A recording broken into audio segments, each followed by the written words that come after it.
വിഴിഞ്ഞത്ത് ബാറിൽ വെച്ചുണ്ടായ ഒരു തർക്കത്തിനിടെ ഒരു ആളിനെ രണ്ടുപേര് ചേർന്ന് ചവിട്ടിക്കൊന്നു.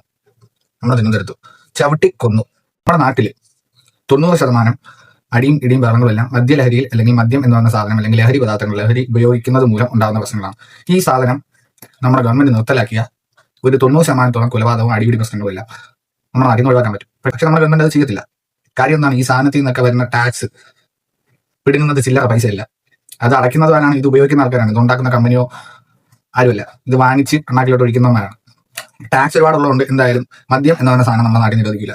അപ്പോൾ ഈ സാധനം ഉപയോഗിച്ചിട്ട് വെളിയിൽ ഇറങ്ങുന്നതിനും ബാക്കിയുള്ളവരുമായിട്ട് പെരുമാറുന്നതിനും ഒക്കെ കർശനമായിട്ടുള്ള എന്തെങ്കിലും ഒരു റൂൾസ് കൊണ്ടുവരണം. അത് കൊണ്ടുവരാത്ത കാലത്തോളം ഇതേപോലുള്ള കൊലപാതകങ്ങളും കാര്യങ്ങളും ഇങ്ങനെ ഉണ്ടായിക്കൊണ്ടേയിരിക്കും. ബിവറേജ് മതി, ബാറ് വേണ്ടാന്ന് വെക്കണം, ബാറുകളെല്ലാം കൂട്ടിക്കണം. ബിവറേജ് പോലെ വാങ്ങിച്ചുകൊണ്ട് അവനവന്റെ വീട്ടിൽ കൊണ്ടുപോയി ഇരുന്നിട്ട് അടിക്കാനുള്ള പെർമിഷൻ മാത്രം കൊടുത്തു കഴിഞ്ഞാൽ അടിച്ചിട്ട് വീട്ടിൽ ഇരുന്നോളും.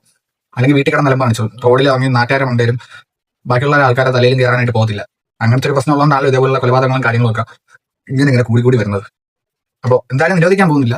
അപ്പോൾ എന്തെങ്കിലും കർശനമായിട്ടുള്ള നിയമങ്ങൾ കൊണ്ടുവരണം. ഇത് ഉപയോഗിച്ച് കഴിഞ്ഞിട്ട് ആൾക്കാരെ തോളിൽ കയറുന്നതിനും കൊലപാതകത്തിനും വെട്ടിനും കുത്തിനും ഒക്കെ ഇറങ്ങുമെന്നുള്ള കാര്യങ്ങൾ ഇപ്പം ഇറങ്ങുന്ന കാര്യങ്ങളൊക്കെ ഒരുപാടായിട്ടുണ്ട്. അപ്പോൾ എന്തെങ്കിലും കർശനമായിട്ടുള്ള നിയമ നടപടികൾ അല്ലെങ്കിൽ റൂൾസ് റെസ്ട്രിക്ഷൻസ് കൊണ്ടുവരണം. രണ്ടാമത്തെ കേസ് നമ്മുടെ നാട്ടിലെ നിയമം, മൈര് നിയമമാണ്. പേടിയില്ലായിരിക്കും. ഒരു തന്നെ തല്ലിക്കൊന്നു കഴിഞ്ഞാലും 15 വർഷം കൊണ്ടുപോയി ഉണ്ടാതിരിക്കുന്നു പറയാൻ പറ്റില്ല. കാരണം ഇപ്പം ബെറോട്ടയും ചപ്പാത്തി മുട്ടക്കറിയും എല്ലാം ഉണ്ടല്ലോ. ഓരോരുത്തരും ശമ്പളം കൂട്ടി കൊടുക്കുന്നുണ്ട് ഇപ്പോൾ.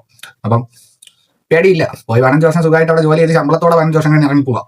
നല്ലപോലെ തിന്ന് കൊഴുത്ത് പന്നിമാട് കണക്കാവുകയും ചെയ്യാം. അതുകൊണ്ട് നിയമത്തിന്റെ കേസിൽ പൊരുത്തനും പേടിയില്ല. അതുകൊണ്ടാണ് ഇതുപോലുള്ള കൊലപാതകങ്ങളും കാര്യങ്ങളൊക്കെ നമ്മുടെ നാട്ടിൽ ഇപ്പം നടുറോട്ടിൽ വരെ നടക്കുന്നത്.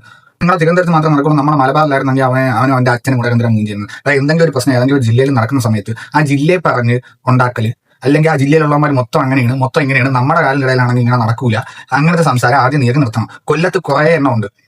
പക്ഷെ എനിക്കറിയാവുന്ന ആൾക്കാരുണ്ട് കൊല്ലത്ത്. അവരാരും ഈ അനാവശ്യമായിട്ട് അടി ഉണ്ടാക്കാനോ വെള്ളം പിടിക്കാനോ പോകുന്നില്ല. പക്ഷെ ഇങ്ങോട്ട് വന്നാൽ ആരും വിടില്ല. അതിപ്പോൾ കൊല്ലമായാലും തിരുവനന്തപുരം, പത്തനംതിട്ട, ഏത് ജില്ലയായാലും വെറുതെ നിൽക്കുന്ന തോളിൽ ആരെങ്കിലും വന്ന് വള്ളി എടുക്കാനായിട്ട് നിന്ന് തന്നെ ആരും വിടത്തില്ല. അതേപോലെ തന്നെയാണ് എല്ലാ ജില്ലയും. പക്ഷേ ചില സ്ഥലത്ത്, എല്ലാ സ്ഥലത്തും ഉണ്ട്, ചില എണ്ണം കാണും അങ്ങോട്ട് പോയി ഇതേപോലെ. ഇപ്പോൾ തിരുവനന്തപുരത്ത് വിഴിഞ്ഞത്ത് നടന്ന സംഭവം കണക്ക് ചുമ്മാ വള്ളി എടുത്ത് പ്രശ്നം ഉണ്ടാക്കി വലിയ എന്തോ മൈലാണെന്നൊക്കെ പറഞ്ഞ് നടക്കുന്ന കുറച്ച് ടീംസുകൾ എല്ലാ സ്ഥലത്തും കാണും. എന്നും പറഞ്ഞാൽ ആ ജില്ലയിൽ വന്ന് ഉണ്ടാക്കുന്ന ഈ പരിപാടികൾ റീൽസിലായാലും റിയാക്ഷനിലായാലും ഒക്കെ നിർത്തിക്കും. നല്ല പരിപാടിയല്ല. മലബാറാണെങ്കിൽ ഇതര തൊലിച്ചാണോ? നീ ഇങ്ങനെ വന്ന് തിരുവനന്തപുരത്ത് പറയുമ്പോൾ തിരുവനന്തപുരത്ത് വന്ന് നിന്റെ മലബാറിനെ പറയും, അല്ലെങ്കിൽ വേറെ ഏതെങ്കിലും കോപ്പ് പറയും. അപ്പോൾ അങ്ങനത്തെ പരിപാടികൾ ഒന്ന് ഒഴിവാക്കുക. വലിയ മാസം മൈരൊന്നുമല്ല, വെറും ഒരു വിവരമില്ലായ്മയായിട്ട് കണക്കൂട്ടാനേ പറ്റത്തുള്ളൂ. ഒരു ജില്ലയിലുള്ള എന്തെങ്കിലും കാണിച്ചെന്ന് പറഞ്ഞാൽ ഒരു ജില്ലക്കാരെ മൊത്തം അല്ലെങ്കിൽ ഒരു ജില്ലയെ മൊത്തം പഠിക്കുന്നത് ശരിയല്ല. രാജ്യസ്നേഹം പോലെ തന്നെയാണ് നമുക്ക് നമ്മൾ ജീവിക്കുന്ന സ്ഥലത്തിനോടുള്ള നമ്മുടെ സ്നേഹവും. അപ്പൊ നീ ഇത് വന്ന് തിരുവനന്തപുരത്ത് വന്നെന്ന് പറഞ്ഞത് ഈ പറഞ്ഞ സാധനം എന്റെ ചെവിക്കലിനടി വീഴും. അപ്പം മറ്റു ജില്ലക്കാരൊക്കെ എന്തിനാണ് വെറുതെ? അവരെ നാട്ടിൽ എന്തെങ്കിലും ഒരു പ്രശ്നം നടക്കുന്നത് അല്ലെങ്കിൽ എന്തെങ്കിലും ഇതേപോലെ സംഭവങ്ങൾ എല്ലാ ജില്ലകളിലും നടക്കുന്നുണ്ട്. എന്തിനാണ് ജില്ലക്കാരൊക്കെ വെറുതെ ഉണ്ടാക്കാൻ നിൽക്കുന്നത്? നിനക്ക് നിന്റെ അണ്ടിയും ചോദിച്ചുകൊണ്ട് വെറുതെ ഇരുന്നാൽ പോലെ ചേർക്കാം. അല്ലെങ്കിൽ മാമ ചേട്ടാ